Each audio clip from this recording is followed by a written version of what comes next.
মালদায় নির্বাচন পরবর্তী গণনা কেন্দ্রকে ঘিরে কড়া নিরাপত্তা ও নিয়মাবলী নিশ্চিত করতে সর্বদলীয় বৈঠক করল জেলা প্রশাসন। গণনা প্রক্রিয়া নির্বিঘ্ন করতে একাধিক গুরুত্বপূর্ণ নির্দেশ জারি করা হয়েছে। শনিবার মালদা জেলা প্রশাসনিক ভবনে আয়োজিত এই বৈঠকে উপস্থিত ছিলেন জেলা শাসক রাজনবীর সিং কাপুর, পুলিশ সুপার অনুপম সিং সহ প্রশাসনের পদস্থ আধিকারিকরা। বৈঠকে জানানো হয়, মালদা কলেজ ও পলিটেকনিক কলেজে দুইটি পৃথক গণনা কেন্দ্র তৈরি করা হয়েছে। মালদা কলেজে প্রায় 5টি এবং পলিটেকনিক কলেজে 7টি বিধানসভা কেন্দ্রে ভোট গণনা হবে। সকাল 7টার মধ্যে নির্দিষ্ট প্রবেশ পথ দিয়ে রাজনৈতিক দলের প্রতিনিধিদের প্রবেশ করতে হবে এবং সঙ্গে রাখতে হবে নির্বাচন কমিশনের বৈধ পরিচয়পত্র। ড্রোনে তোলা ছবি জায়ান্ট স্ক্রিনে দেখিয়ে এবং বাহিরের রুট নিয়ে বিশদ আলোচনা করা হয়। গণনা কেন্দ্রে চত্বরে পার্কিং ও শৌচালয়ের ব্যবস্থা রাখা হয়েছে প্রশাসনের পক্ষ থেকে। পলিটিক্যাল মিটিং ছিল ডিএমএসপির সাথে। সোমবার কাউন্টিং কি ইনস্ট্রাকশন দিল, গাইডলাইন দিল? ইনস্ট্রাকশন বলতে আগামী 4 তারিখ যে আমাদের কাউন্টিং আছে মালদা কলেজ এবং পলিটেকনিক কলেজে, সেখানে গাড়ি ঘোড়া কোথায় থাকবে, পলিটিক্যাল পার্টি তার ট্রেন কোথায় বসাবে এবং কিভাবে কি করতে হবে, কি কি জিনিস নিয়ে ভেতরে অ্যালাউ করা যাচ্ছে এবং একবার কাউন্টিং এজেন্ট ভেতর ঢুকলে তিনি আর বাইরে বেরোতে পারবেন না, কিভাবে বেরোবেন, এই সমস্ত বিষয় নিয়ে আলোচনা হলো। আমরাও কিছু কিছু বিষয় নিয়ে আমাদের দাবি জানালাম, ওনারা সেইগুলো সিবিওতে জানাবেন, তারপরে আমাদের একটা সদুত্তর দেবেন। বলছি ড্রোনের নজরদারিতে কি দেখালো? ড্রোনের নজরদারিতে যে ক্যাম্প অফিসগুলো কোথায় হবে সেটা এসপি সাহেব একটা ড্রোনের মাধ্যমে একটা প্রেজেন্টেশন তৈরি করেছিলেন যে কোথায় কোথায় করা যায়, সেই বিষয়টা ড্রোনের মাধ্যমে উনি দেখালেন কোথায় ক্যাম্প অফিস করা যায়। স্ট্রং রুম কখন খোলা হবে সেই সময়? 6টার সময় খোলা হবে এবং সমস্ত পলিটিক্যাল পার্টির যারা যারা ক্যান্ডিডেট আছে তাদেরকে 6টার মধ্যে সেখানেও উপস্থিত হওয়া হবে।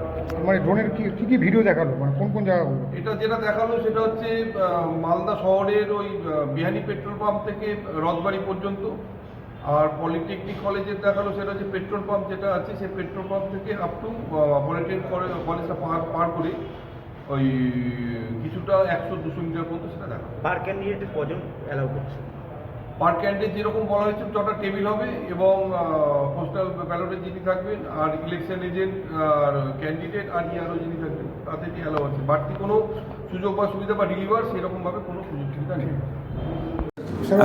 আজকে আমরা সব পলিটিক্যাল পার্টি মিটিং করেছি, এসপি সাহেবও ছিলেন ওখানে। আমরা সবাইকে জানিয়েছিলাম যে কাউন্টিং সেন্টার কীভাবে আপনারা যাবেন, কাউন্টিংয়ে কী সিস্টেম হবে, স্ট্রং রুম ওপেন হবে।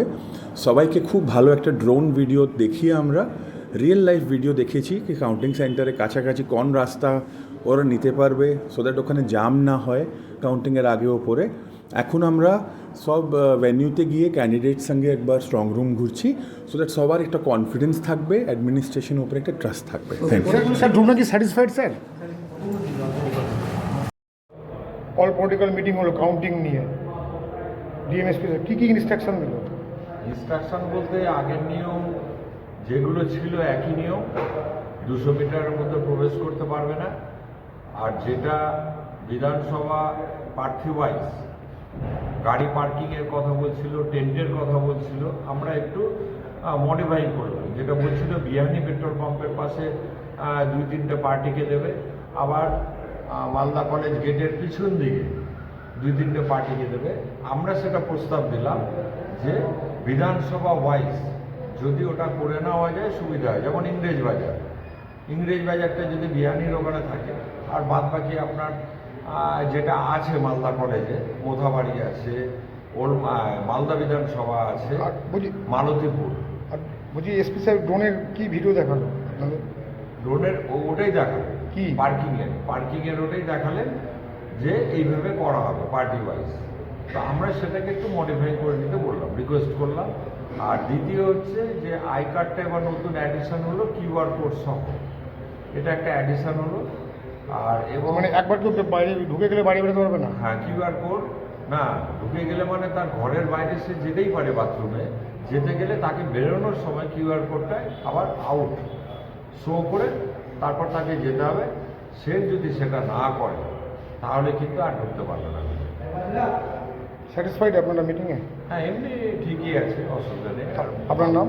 আমার নাম কৃষ্ণেন্দু মৌলিক, মালদা জেলা তৃণমূল কংগ্রেস কমিটির পক্ষ। স্যার একটু প্রথম দিকে বলেন স্যার, কাউন্টিং নিয়ে আজকে কী আলোচনা হলো সর্বদলীয় বৈঠকে? আজকে আমরা ডিএম অফিস পক্ষ থেকে সকল পার্টি রিপ্রেজেন্টেটিভকে ডেকেছিলাম কাউন্টিংয়ে আমাদের কি অ্যারেঞ্জমেন্ট আছে ওটা ওনাদেরকে বুঝালাম, আমাদের পার্কিং ব্যবস্থা কি আছে ওটা ওনাদেরকে বুঝালাম, ওনাদের ক্যাম্প কোন দিকে হবে, গাড়ি ওনারা সাপোর্টারদের কোন দিকে থাকবে, এটা সব আমরা আলোচনা করে ডিসকাস করলাম। আর ওনাদেরকে আমি এটাই রিকোয়েস্ট করলাম কি রেজাল্ট যাই হোক কিন্তু আমাদের মালদায় শান্তি বজায় রাখবেন ওনারা, আমাদের প্রশাসনকে হেল্প করবেন, সাপোর্টারদেরকে গাইড করবেন। এই নানা রকম আলোচনা হলো আর এটা খুব ভালোভাবেই মিটিং হয়েছে। স্যার ভেহিকলস পার্কিং কোন কোন এরিয়া ঠিক করা হয়েছে? দেখুন মালদা কলেজে যদি আমি কথা বলি তো একটা যে রবীন্দ্র স্ট্যাচু সাইডে যে মালদা কলেজ গ্রাউন্ড আছে ওখানে গাড়ি পার্কিং থাকবে, আর সেকেন্ড যে রথবাড়ি আছে ওই সাইডে গাড়িগুলো পার্ক থাকবে। আর যদি মালদা পলিটেকনিক কথা বলি তাহলে যে আমাদের কেন্দ্রীয় বিদ্যালয় আছে ওই সাইডে গাড়িগুলো পার্ক থাকবে। আর আপনার যে পিএইচই সাইডের যে মাঠ আছে যদি মানিকচক ওর ওই সাইড থেকে যদি সাপোর্টার আসবে তো গাড়ি ওই ভেহিকলস কি কোনো বন্ধ থাকবে কোন রাস্তার? দেখুন আমরা বন্ধ রাখছি না, কিন্তু টোটোগুলো ডাইভারজন করছি আর যে গুডস ভেহিকল আছে ওটাও আমরা ডাইভারজন করছি। স্যার আজকে পলিটেকনিক কলেজে আর মালদা কলেজে কোনো ড্রোনের নজরদারি চালানো হয়েছে? আমরা ড্রোন দিয়ে আমরা একটা ভিউ ওভারঅল নিয়েছি আর কাউন্টিং দিন भी আমরা কিন্তু ড্রোন চালিয়ে সুপারভিশন করি। ড্রোনে কোন কোন জিনিসগুলো দেখা হলো স্যার? আমরা মেনলি ড্রোন দিয়ে আমাদের কোথায় পার্কিং ব্যবস্থা কোথায় আছে, আমাদের ট্রাফিক কোথায় চোখ হতে পারে, কোথায় এনারা যে ক্যাম্পগুলো আছে ওটা করবেন, এটা সব আমরা দেখেছি। বলছি কাউন্টিংয়ে কত পুলিশ মোতায়েন, কত সেন্টার পোস্ট মোতায়েন থাকবে? দেখুন ওখানে প্রতিটা যে কাউন্টিং আছে ওখানে 2 কোম্পানি আমাদের প্যারামিলিটারি থাকছে আর ওভারঅল মোর দেন 600 আমাদের পুলিশ অ্যান্ড অফিসার 2টা কাউন্টিং মিলিয়ে ডিপ্লয়মেন্ট থাকে।